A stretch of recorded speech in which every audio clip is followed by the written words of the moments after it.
This is the new Dacia Jogger, and it's a little bit like this 7-bedroom property I found in Middlesbrough, because while it's not exactly desirable, it can accommodate 7 for very little cash. Now in this video I'm going to talk you around the design, the interior, and see how practical it really is. Take it for a drive and launch it. See how quick it is from 0 to 60 miles an hour, because I'm Matt Watson and you're watching CarWow. And if you haven't done so already, make sure you subscribe to this channel, hit the bell icon to turn your notifications on. That way you won't miss any of these review videos. Buy, sell, CarWow. Let's start this video by talking about the design of the Dacia Jogger. And the first thing I noticed was the taillights look like they've been copied from a Volvo. The rest of the car is rather unique, and in some ways it's a bit of a strange sausage, this one. So it's part MPV, like, you know, the big tailgate, slab-sided body. Then it's part estate car, look at the length of it. And it's also part SUV with the lifestyle bars and the cladding and slightly raised ride height.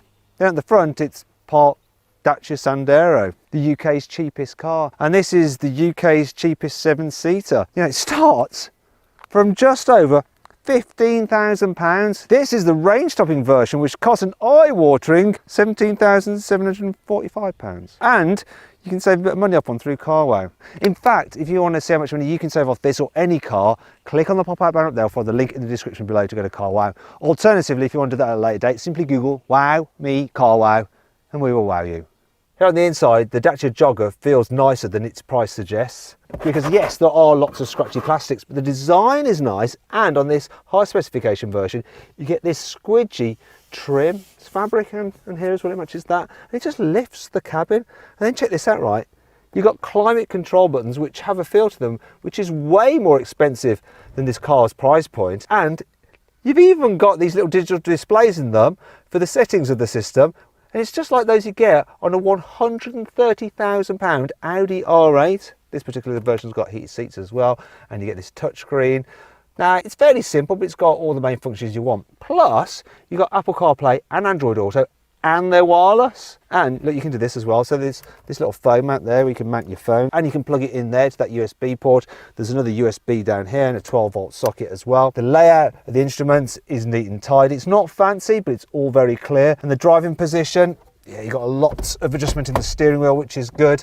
And it's leather, which feels surprisingly expensive, actually. I just wish they managed to fit the controls for the stereo on the steering wheel itself, rather than on this horrible little stalk behind it. Then there's the seating position, which you can jack up so high, because you've got quite a lot of headroom here in the front. You can sit up like you're in an SUV. Now let's go back down again. That just looks weird, doesn't it? Anyhow, the seats, nice and big and comfy. And this is quite practical, so you've got a big area there you can store bits and pieces. You've got some cup holders here, and because the armrest is quite high, you don't end up banging your hand on them when you're changing gear like you do in some other cars. There's a little bit of storage under here. The glove box, yes, there's a fuse box in there which eats into space, but it goes back quite a long way, so it's not such an issue. Door bins, decent size as well. I've also noticed that this ledge here, the way it has this hard right angle on it, it's perfect for just like resting in between those two bones in your elbow, so you can just drive along like that. Here in the middle row of the Jogger, it's good. So knee room, yeah, enough of that. Headroom, loads of that. Bum space, well, on this bench, 3 decent sized seats, and while there is a little bit of a hump in the floor, there is enough room for everyone's feet. Now with that seat, I've got it in its lowest position, and you can just about stretch out underneath it. This seat, which is a bit higher up, look, you really can stretch out, and that just helps make you feel a bit more comfortable on longer journeys. If you need to fit one of those bulky rear-facing child seats, the doors open nice and wide, so it's easy to get in. The Isofix anchor points are quite easy to locate, and there's plenty of room. You don't have to move the front passenger seat forward either. You've also got some decent sized door bins and a 12-volt socket there. I don't think that's enough. I think there needs to be some more USBs for people to charge their mobile devices in this middle row. Anyhow, let's check out the rearmost row. Is this going to be terrible? Let's find out.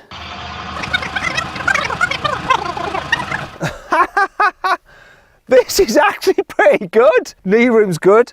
The seat is high enough from the floor so you don't feel like your knees are too high and in a stressed position. Headroom back here is good. And look at this. There's not many 7-seaters that I know have windows that you can actually open in the very, very back. There's some cup holders here as well. And under this armrest, there's actually a little bit of extra storage. Don't know why there isn't that over the other side, but there you go. You've got a 12-volt socket here, so you can charge some things.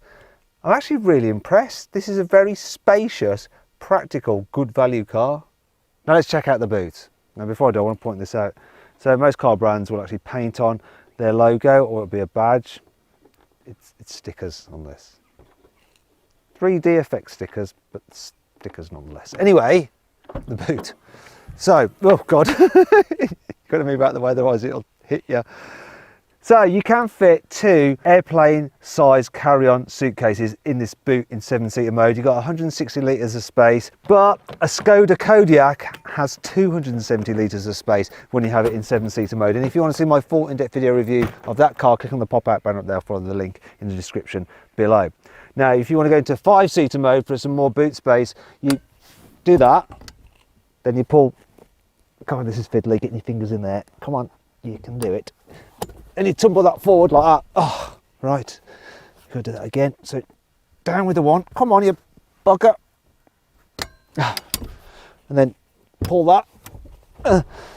And then you have, in 5-seater mode, 700 litres of space. But you might think, oh, they're kind of in the way. Well, you can actually remove them. Pull that down like that, pull that down like that, pull that down like that, pull that down like that. And then lift.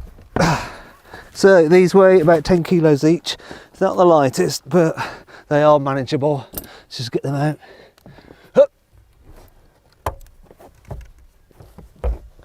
Oh. There's a bit of a knack to it, but there you go.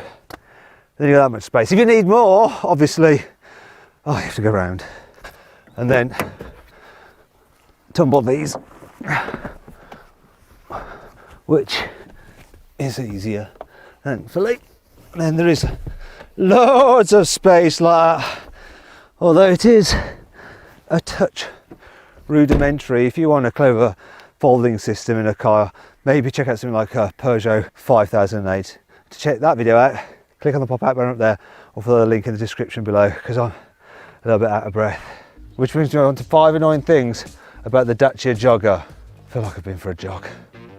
There's a huge and weird difference in magnification between the rear view mirror and the door mirror. So you're looking at something in the door mirror and you think, oh, it's quite far away, I'm fine. Then you look in there, it's, oh my God, it's right in my arse! The Dacia Jogger scored just 1 star out of 5 in the latest Euro NCAP safety tests. Terrible score. Now there is a bit of a convoluted reason for that, and what I'm going to do is put the details in the pinned comment, and then you can let me know whether that will put you off this car or not. The clutch pedal has a very weird action to it. It's almost like the mechanism is sort of filled with glue, because the first part of its return travel is all stodgy and slow, and then it suddenly springs up. And what happens is you press it with your foot, and then you remove your foot like that, and it slowly comes up and then whacks you at the very top of the travel. Watch this, look, see what I mean? See that? Look how slow that is, then bang. Odd. Look where the seat belt is for this person in the middle row. It's up here, all the way up there in the roof. I think you slide it through here like that, and then you have to obviously lock it. It's that way, isn't it? Yeah. Then that one in there, then that one in there. But look at that! You've got people in the back there. That's just so shit. There's no place to store the load cover in the boot, like that, unless you have it in its usual location. You know what that means, don't you? Yeah. Anyway, it's not all bad. Here's 5 cool things about the Dacia Jogger.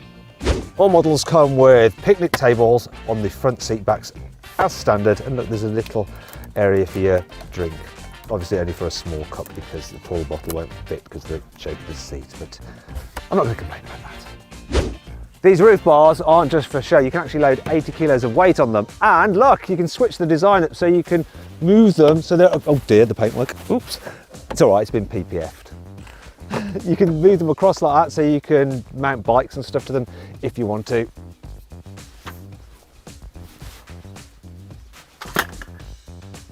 I've got to stop throwing things. Some cheap cars have really puny stereos, yet all but the entry-level version of the Jogger come with a 6-speaker system, which, while not brilliant with quality, is at least loud. Have a listen. Buy, sell, car, wow. There's a little seatbelt buckle retainer there, so you don't have to worry about it flopping around when there's no one sat in here making a noise, nor it getting snagged when you fold the seats down and put them back. There's a little hook down here which you can hang things off to stop them rolling around the footwell, such as, I don't know, your hat, or maybe a hammock for your pet hamster.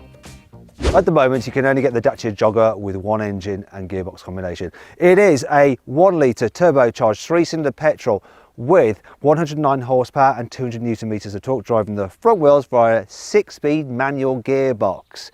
Now, this car is quite economical. Dacia claim 48.7 miles per gallon. I've actually averaged 48.5 miles per gallon. Now, you might be put off this car though if you want something with an automatic gearbox, but don't worry, a hybrid is on the way. That'll have a 1.6 litre 4-cylinder engine mated to an electric motor and an automatic gearbox. However, if you want to see what my favourite Dacia Jogger is, what I'm going to do is configure it. So there's 3 different trim levels to choose from, and I'm going to choose my favourite and get an offer back from carwow. And if you want to see what the model is and the offer I got back and the saving, click on the pop-out banner up there. I'll follow the link in the description below. All right, let's see what this Dacia Jogger is like to drive. I'm going to start off in a village. The first thing I noticed about this car is the suspension is really, really compliant over bumps. It's very smooth, whether you're going slowly and you drive over a pothole or you go over speed hump, or if you're going quicker, it's actually much better than you'd imagine in a car at this price point. It's very, very good, and it actually shames some far more expensive cars, the way it just deals with imperfections in the road. So the steering is light, which is handy, and the turning circle is acceptable. So look, I can just about make it around here. It's 11.7 meters. By comparison, a Skoda Octavia is about 11.2 meters. So that's fine. Also, the visibility is good. You're sitting up relatively high for an estate car, so decent view forward. Big back window, blind spots aren't bad, large side windows and reasonably sized door mirrors as well. Gear change, it's light, it's accurate. There's a bit of a notch before you finally get in gear, but that's fine. It just lets you know you've got it slotted home, and the brakes are progressive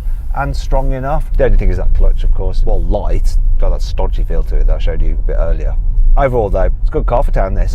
When you get onto faster roads such as motorways and dual carriageways, you do notice a problem with the Jogger, and that's its engine. It just lacks performance really at higher speeds. If you want to overtake someone on a motorway, it's really slow and laborious. In fact, the increase in speed you get when you floor this car in 6th gear is about as discernible as the movement of the hour hand on a clock. What you have to do is double drop into 4th and then thrash the arse out of this engine. Come on! And then you can finally get past things. I wonder what this car's going to be like with 7 people in it. Even at lower speeds, you're going to notice that lack of performance. Could be a bit of a pain. Tell you what's not a pain though, noise. It's reasonably quiet here, even when you're travelling at speed. You don't really get much road noise, and there's only a bit of wind buffeting from around here. Finally then, let's see what this car is like to drive on a country road. Now, it's really important that it's super sharp and sporty, otherwise Dacia have failed in their mission, haven't they? And yeah, the steering, it's a bit slow and light and vague as well. The car leans a bit when you go through a turn. The acceleration's just not quick enough. I'm talking nonsense. None of that stuff matters. All it needs to be is competent through the corners, and indeed it is. You've got enough grip, the car goes where you point it. It's fine. It doesn't quite have the finesse of the bends like a Skoda Octavia. In fact, if you want a car with plenty of space that's still good value for money, click on the pop-out banner up there to watch my full in-depth video review of that car. But really, overall, this Jogger is impressive for what it is. Remember that bit is key. Dacia says this Jogger will do 0 to 60 in 11.2 seconds, but I'm going to find out with my specialist timing here because it's dead important in this test. Let's do it. Oh, bit of wheel spin, but managed by the traction control. The clutch is not helping with this gear change, the stodginess of it. Come on. My gear changes were brilliant, by the way, but what's an 0 to 60? Here he comes now.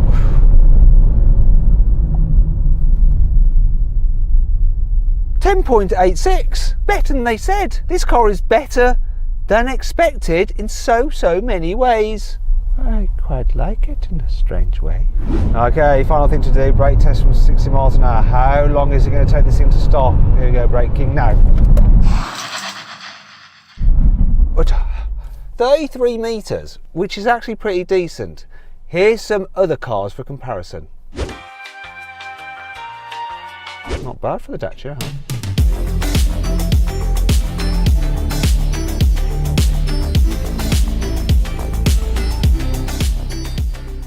So then what's my final verdict on the Dacia Jogger? Should you avoid it? Should you consider it? Should you shortlist it? Or should you just go right ahead and buy it? Really, my only complaint with this car is that the engine could do with being a little bit more powerful. However, I can't fault it when you consider the price and how much space you get for your money. So if you want a 7-seater car that's really good value, go right ahead and buy the Jogger. I hope you all enjoyed the video. If you did, give it a like. If you didn't, let me know why in the comments. Click on those windows there to watch some more videos, and on that box there to go to carwow to see how much you can save on your next car.